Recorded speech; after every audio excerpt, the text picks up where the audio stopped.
proses persidangan itu berjalan normal. Dalam arti kata normal itu, Agnes juga diwakili dengan tim kuasa hukum, ya, yang juga sudah memperjuangkan dan menyampaikan hal-hal yang ingin mereka sampaikan atas dasar hukum yang mereka yakini. Jadi apa yang disampaikan di media saat ini itu bukan hal baru. Itu semua sudah disampaikan, ya, disampaikan dalam persidangan. Nah, kami juga menyampaikan apa yang menurut pendapat kami sesuai dengan ketentuan Undang-Undang Hak Cipta. Nah, ternyata hakim lebih sependapat, ya, lebih sependapat dengan argumentasi hukum yang kami sampaikan, bahwa di Undang-Undang Hak Cipta itu tidak ada pengguna, yang ada penggunaan secara komersil, ya, nggak ada juga IO, yang ada itu pelaku pertunjukan, dan pelaku pertunjukan itu adalah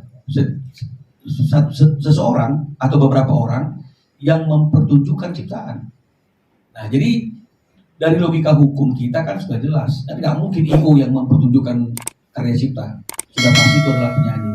Jadi itu yang mungkin menjadi salah satu dasar pertimbangan hukum hakim dalam memberikan putusan tersebut. Nah, karena di awal gugatan ini kita laporkan, kita gugat itu, kita daftarkan secara e-court, maka pada waktu putusan itu juga diputuskan dan disampaikan secara e-court pada tanggal 30 Januari.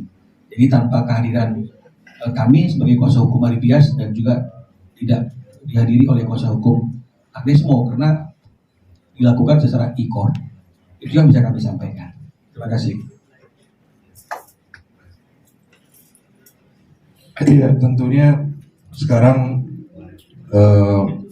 inisiasi untuk revisi Undang-Undang Hak Cipta itu sudah dilakukan, sebagai inisiatornya Melly Guslow, dan nanti tentunya kita akan kawal bersama, mungkin juga bersama Bang Minola juga nanti kita akan koreksi supaya kalimat-kalimat dalam undang-undang itu tidak multitafsir sehingga menjadikan polemik di kemudian hari.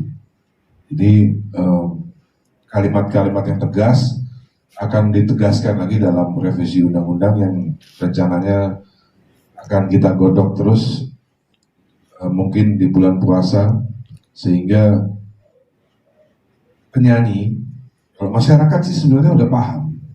Masyarakat itu 90% paham bahwa yang memang harus minta izin. Jadi ada, mungkin saya nggak tahu ya, ada kalimat memang nggak tahu di undang-undang atau nggak tahu di SK Menteri bahwa pengarang lagu, komposer dilarang melarang. Nanti Bang Minola bisa menjawab. Saya nggak tahu tuh di undang-undang atau di SK. Jadi pencipta itu dilarang melarang itu bukan di bagian pertunjukan. Jadi mungkin begini, saya Ahmad Dhani sebagai komposer nggak bisa melarang seluruh karaoke untuk tidak menggunakan lagu saya. Jadi sesuatu yang tidak bisa dimonetize itu tidak boleh dilarang. Jadi penggunaan misalnya band cafe mau nyanyi lagu saya nggak bisa melarang, wahai band cafe seluruh Indonesia dilarang menggunakan lagu saya, itu saya nggak bisa. Mungkin maksud undang-undang itu seperti itu, dan saya rasa itu memang benar. Gitu. Jadi saya nggak mungkin bisa melarang seluruh hotel, seluruh restoran nyetel lagu saya larang, nggak bisa. Gitu. Memang nggak bisa. Jadi pelarangan itu lebih spesifik nanti mungkin di undang-undang adalah bisa, artinya gini,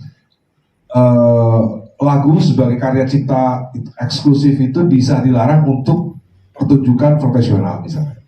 Nah, itu memang belum ada, tapi nanti mungkin akan ditegaskan. Supaya apa? Supaya memang di Undang-Undang Hak Cipta nomor 1 itu hak cipta itu melekat pada ciptanya. Jadi mau dilarang juga nggak apa-apa gitu, selama itu sesuatu yang digunakan untuk komersial ya.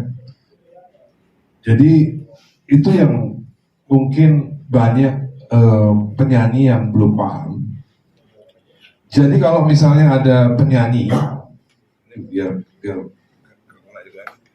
jadi kalau misalnya ada penyanyi yang ngotot bahwa nyanyi aja yang penting bayar, nah itu kebanyakan kelakuannya maling tuh, kebanyakan itu. Jadi ada pendapat bahwa yang penting bayar.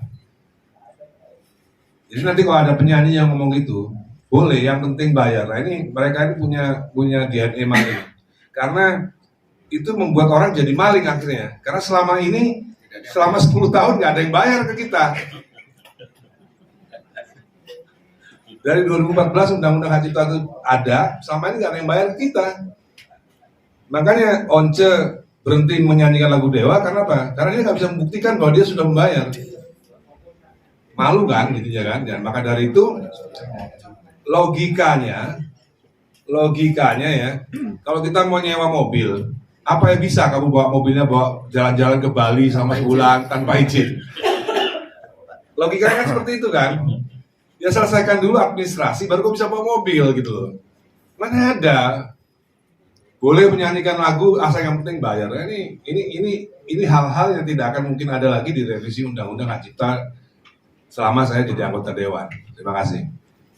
Ya, jadi ingin memperjelas apa yang disampaikan oleh Mas Dhani tadi itu, ya. Jadi memang adalah satu kesalahan kalau menurut pendapat saya ini, kalau kita menyatakan bahwa boleh nyanyikan tanpa izin asal bayar. Apalagi landasannya adalah yang selalu dibawa-bawa adalah pasal 23 ayat 5. Berulang kali juga saya sampaikan, pasal 23 itu judulnya ya sebelum mendahului pasal 23 adalah hak ekonomi pelaku pertunjukan. Nah, di ayat 1, 2, 3, 4 itu seperti yang dikatakan oleh Mas Dhani tadi itu, penyiaran, voksasi, semua segala macam. Jadi kan tidak mungkin radio telepon Mas Dhani dulu sebelum menyiarkan lagunya. Nah, jadi yang penting tidak dianggap melanggar sepanjang di ayat 5-nya dia melakukan pembayaran ke lembaga manajemen kolektif. Dan sebenarnya bisa juga harus diperlihatkan di dalam laporan keuangan. Radio ini bayar sekian, radio ini bayar sekian. Selama ini kan masih gelondongan gitu kalian. Ya, itu berlaku untuk yang itu. Jadi pasal 23 ayat 5 itu berlaku untuk seperti itu. Nah, bagaimana untuk pertunjukan atau live concert? Itu berada di pasal 9. Judulnya beda. Judulnya adalah hak ekonomi pencipta. Nah, di 9 ayat 1-nya dikatakan apa saja yang menjadi hak ekonomi pencipta itu. Salah satunya adalah pelaku pertunjukan, pertunjukan ciptaan. Ini kan sama seperti konser ya, mempertunjukkan suatu ciptaan. Nah, kalau ciptanya lagu ya berarti konser lagu, mempertunjukkan lagu, menyanyikan lagu. Di 9 ayat 2-nya dikatakan dengan tegas, setiap orang wajib untuk mendapatkan izin dari pencipta ketika ingin menggunakan ciptaannya secara komersil. Kalau itu tidak dilakukan, maka dia refernya ke pasal 113 ayat 2. Dendanya 500 juta. Ada kurungan badan juga, penjara. Ya. Nah, jadi kalau misalnya kemudian dikatakan hakim keliru itu tidak tepat, di mananya tidak tepat? Karena pasal 9 itu sudah jelas menaungi hak ekonomi pencipta. Ada undang-undang pasal tersebut dan belum dicabut, masih berlaku, masih eksis hingga saat ini. Dan pasal 23 ayat 5 itu hanya, sekali lagi, hak ekonomi pelaku pertunjukan, bukan hak ekonomi pencipta. Jadi ini yang suka terjadi adalah penggabungan sehingga akhirnya ada kata-kata pencipta dilarang ya untuk melarang penyanyi untuk menyanyikan lagunya. Loh, kita tidak melarang, tapi boleh tidak mengizinkan. Karena pasal 9 ayat 2 kan mengatakan kan harus ada izin. Jadi kalau misalnya kemudian dimintakan izin misalnya, Mas Pius saya boleh nggak izin untuk menyanyikan lagu? Nggak boleh. Berarti kan nggak mendapat izin. Tetap dinyanyikan. Ya kena 113. Jangan larinya ke pasal 23 ayat 5. Karena itu judulnya sudah hak ekonomi pelaku pertunjukan. Beda bab. Ya beda judul. Nah jadi ini yang masyarakat juga perlu memahami. Kadang-kadang mereka suka rancu dengan masalah-masalah ini karena mungkin sudah berpuluh-puluh tahun diberikan pemahaman yang keliru. Ya, sekali lagi ini masalah denda. Karena kalau sudah tidak melakukan kewajiban, denda dong. Jadi sudah tidak boleh lagi bayar sesuai dengan bayaran normal. Yang dibayarkan itu adalah bayar sesuai dengan bayaran denda karena telah melakukan pelanggaran. Saya kira seperti itu penjelasannya yang lebih ingin kami sampaikan. Terima kasih.